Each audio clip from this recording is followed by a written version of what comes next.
the responsibility. And this is about, I'm talking about cities, I'm talking about any city. Cities of 10,000 people, of 100,000, cities of 1 million people.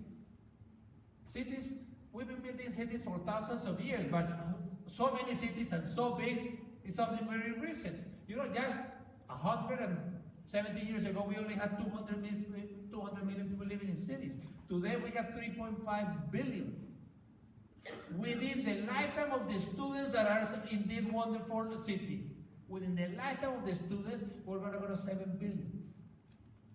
We are going to have 3.5 billion additional people. Sometimes people think this is what it's going to look like. No, the reality is that it can be very civilized and very normal. I mean, there have been some successes. When we talk about water, we open the water and we drink water, and we think it's normal. Well, just 25 years ago, 4 billion people had clean water. Today, 6 billion. Which is a big jump from 4 to 6. However, we still got 1.2 billion that do not have access to clean water.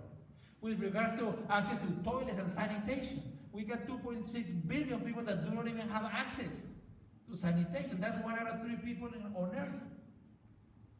And the population is growing. So we got some challenges, but I also think we got great opportunities. If we do things right, we got to improve the city that we have today, but we also got to create great cities for many, many more people. And we need to change. And I know that change is hard. Just doing more of the same is easier. That's why people do more of the same. My friend Jan Gil from Copenhagen, he says that when Copenhagen, the cars were taking over in the 50s and 60s, when they were going to create the first pedestrian street where people were going to get out, the cars out and walk and bike, people said, what? We're going to do a pedestrian street? People were complaining. They said, no, we got too many cars. And the weather is horrible. It's cold in the winter, it's hot in the summer, it rains all year round. But the number one reason why they didn't want pedestrian streets, they said, it's not part of our culture. Pedestrians, that's for the Italians. Because the Italians are loud and noisy, and they like to be on the street. But we are Danish, and the Danish are cold and quiet. Well, now the Danish are more Italian than the Italians.